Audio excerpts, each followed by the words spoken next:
Canadian history books are lying to our children, and it is my responsibility to right the wrongs of an entire nation. That's okay though. I'm equipped for this. I am the right man to carry out the important task of adding our four most influential punk rock bands from this cold, hard northern landmass known as Canada to our official scholastic curriculum. That's right, we're going to be talking about four bands from up here in Canada that were around in the punk rock scene for as long as punk rock has been a thing. And we're going to do all of that while also listening and watching to a tsunami set from the Naughty Pelican YouTube channel. And if that wasn't enough to put on one plate of content, we're going to do it all while playing Donkey Kong Country. Hey ladies, how's it going? Dan Frampton here. Let's hit the pit. So Canada might not be the first place that you think of when you think of iconic hardcore or punk rock scenes, you know?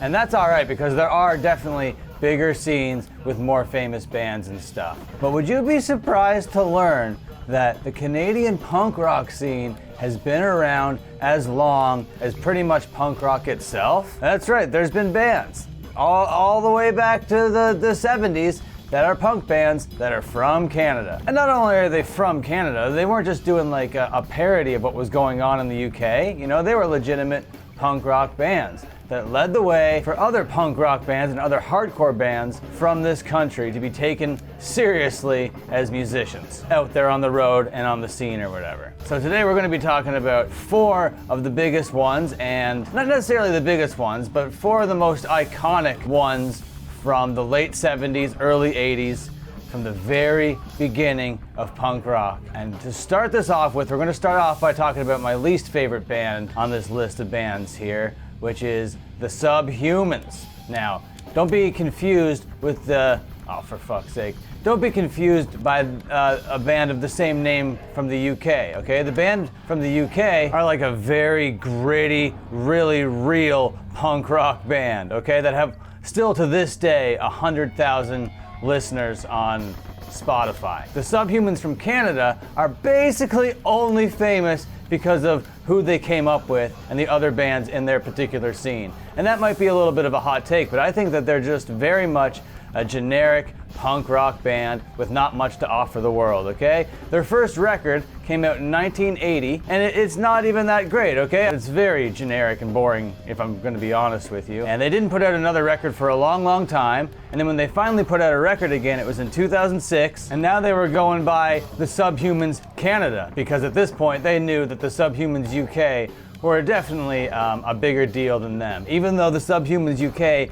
came out maybe a year or two after the Canadian one. The Canadian one, I think, is the first one, but they're definitely not the most well-known or technically good one, you know? So that's the Subhumans, and like I was saying, they are only basically known, I think, because of the bands that they came up with, and we're gonna talk about one of those bands right now. A Vancouver band from British Columbia, Canada, became a little group called the Dayglow Abortions. The Dayglows really run the whole spectrum when it comes to what you think of when you think of punk rock.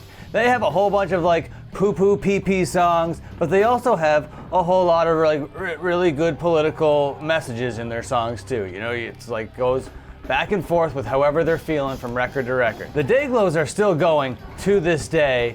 And maybe that's because of the front man, this Cretin guy, or maybe he pronounces it Cretin. I'm not really too sure, but I would pronounce it Cretin, okay? And he's actually kind of a charismatic, likable guy with a very like thoughtful persona, you know? He doesn't really come across like this whole fuck you type of guy like his whole music is. And he really is a fuck you type of guy because he is doing what he wants and fuck what the world wants, you know, and fuck the country that he comes from. This is the kind of fucking thing that he thinks is right, so he's gonna do it, by God. And you gotta love that. And these guys started around like 79, I guess, but they put out their first record in 81. They followed that up with Feed Us the Fetus in 1986. But the controversy about this band comes in 1988 when they put out their record Here Today, Guano Tomorrow. There was actually like a whole public outcry about this record. Apparently, some girl in Canada had this record, and her dad was a police officer and saw this record, and this record had an album cover, and this album cover was a box of chocolates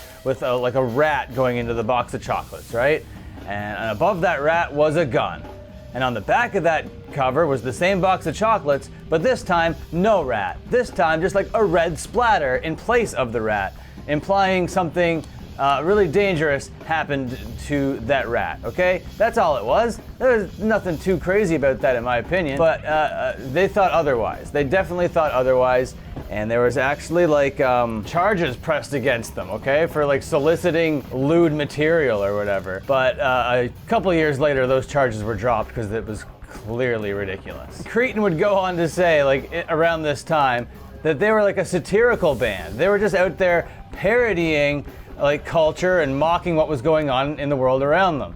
And when you listen to their music, it's like, yeah, you can definitely say that and get away with it based on what they were doing. Musically, they are, in my opinion, a lot better than the first band we talked about. Their riffs are a lot more hard-hitting and they are more adrenaline pumping, but they do have songs that are just like, I farted and it smells and my butt has a big old wart on top of it. I have a stinky butt, my butt is stinky. And if you want to see the Dayglow Abortions, goddamn, they're still touring around.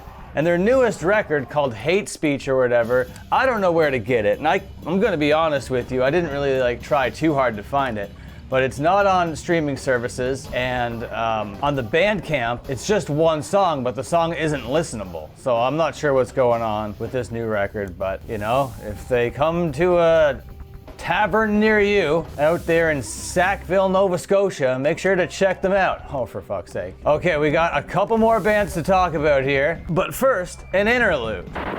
Okay, we'll get right back to the list in a second, but until then, we're gonna read a couple comments that came into my channel since my last upload. Speaking of my last upload, a guy called Wody comes in and says, let's collaborate, man. And you know what? I checked out your channel, and it doesn't seem like you do much over there. So, you tell me what you do, show me what you do, and maybe one day we'll collaborate. Noah T comes on my Tsunami Sucks video and says, in quotations, this guy named Dan is a keyboard warrior. If he steps to us, he's gonna get sorrier. That's amazing. And I know that that is gonna be a line written into a Tsunami song about me one day. That is a great Tsunami line. Sorrier? Hell yeah. He also goes on to say, I gotta watch The Room. What's that streaming on? It's streaming on. You gotta email Tommy Wiseau and he'll mail it to you if he feels like it. Okay, I'm gonna leave this next person anonymous because what they said is, holy shit, bro, I was so scared you were gonna read a comment I made that I definitely regret. Scared the shit out of me. So since reading your comments is scaring the shit out of you, I'm not gonna mention who left that comment. And then Jason comes back in and says, I've been listening to Age of Quarrel since the day it was released, and this is actually the first time I was aware what the lyrics actually are. In this video, I was kind of roasting Cro-Mag's lyrics. He continues on. He goes on to say, literally aside from the choruses, I only caught a word here or there. This has been very educational. And I'm very glad that my content can provide some education, because that's what we're here to do. We're here to correct the educational system of the world, because it is broken, it is corrupt, and I have the sole responsibility in adjusting it and fixing it for the good of this planet. Okay, back to the list. Welcome back to the pit, and we're going to talk about these other two really highly influential early Canadian punk rock bands, starting with the band that popularized the term hardcore. Now that band is DOA, and that front man, his name is Joey Shithead. And you can hear Henry Rollins talk about Joey Shithead because they came up in the same kind of era, and they're actually regarded as the forefathers of hardcore music because of their record Hardcore 81. But Joey Shithead is admittedly not in a hardcore band, and they're not a hardcore group sonically. He just read in an article one time, bands being referred to as hardcore to differentiate the California scene from the UK scene. So then when he was putting out a record in 1981, he just called it Hardcore 81. And then Black Flag and Bad Brains all heard that and they're like, you know what, we're hardcore bands. And then hardcore bands became hardcore bands. But like following the lineage of all that is gonna be a whole other video unto itself. This is just about Canadian punk rock bands from the early 80s. Holy smokes, Donkey Kong, you're doing it here, bud. That's gaming. DOA came out around like 78, 79, and they were like one of the first bands to be influenced by the first punk rock band. So they're not really the first punk rock band, but they're the first wave of bands being influenced by like the Ramones and the Sex Pistols and that kind of thing. beginning, Joey Shithead said those records were the records that like showed these guys how to play punk rock, how to drum, how to play guitar, how to do the vocals and all that sort of stuff.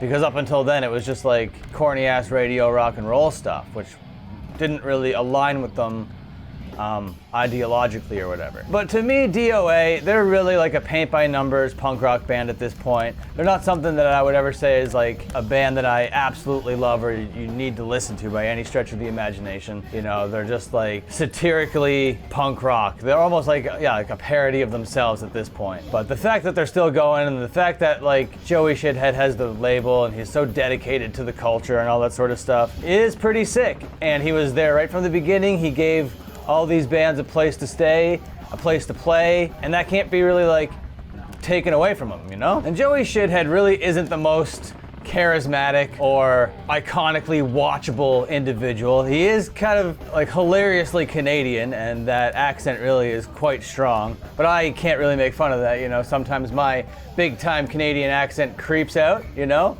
And that is just the way it goes when you are raised up here in the north. But if you guys get a chance, you should really go check out some Joey Shithead interviews, because in my opinion, they are quite entertaining. Okay, so now for the last band of this video, we're finally leaving Vancouver, British Columbia, Canada, and we're going to Hamilton, Ontario, Canada in 1978 for the formation of this Ramones core surf rock band known as Teenage Head. They're kind of almost like a proto-pop punk band, really, if I'm being honest with you. And a lot of the stuff you're just like, whoa, this doesn't really have that punk rock edge to it. This is kind of like danceable, and there's a lot of like horns and shit going on here. What are you doing, Teenage Head? But it is very much Canada's answer to the Ramones. They write songs like the Ramones, they play their instruments like the Ramones. It's all about the downstrokes and the fucking wide stances, you know? In 1980, they put out a record called Frantic City, and it went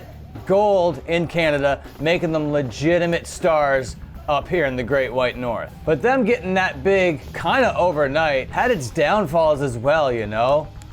Because they played Ontario Place, which is the venue here in Ontario, obviously, and there was I don't know, a bit of a violent riot that broke out. And as a response, the city was like, no more shows. Young people are evil, and until young people can prove that they're not evil, no more shows. And then the newspaper in the goddamn city was also like, rock and roll is just noise, and the next venue should be a zoo, you know, implying that the music fans are animals, just like unthinking heathens, you know? Which I don't really know what went down in 1980 at Ontario Place. There is one news report still up there on YouTube, but you know, news reports aren't really giving you the full picture, so I can't really tell you with any certainty what went down in 1980 at Ontario Place.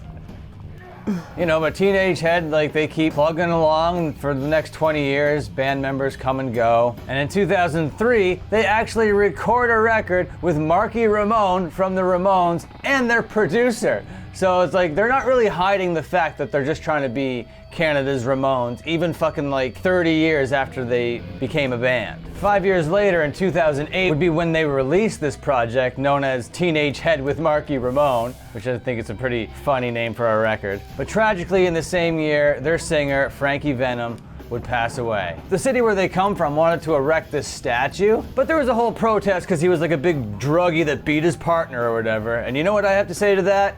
You know, fair enough. Okay, it's clear that I'm not very good at Donkey Kong Country when I'm trying to tell you guys a list. But if you watched yesterday's video, you know that I've progressed a little bit in the game. When the camera is off, the red light is not flicking, I'm actually pretty decent at the game. Not a wizard, not a grand master by any stretch of the imagination, but I at least beat that level that I didn't beat in yesterday's video. And today, I didn't beat this level in the video. I'm gonna beat it later on today though, so in the next video, we're in a different spot in the video-game. Okay, I hope you liked that video. If you did, slap like, subscribe, consider joining the channel, and until my next upload, watch another upload.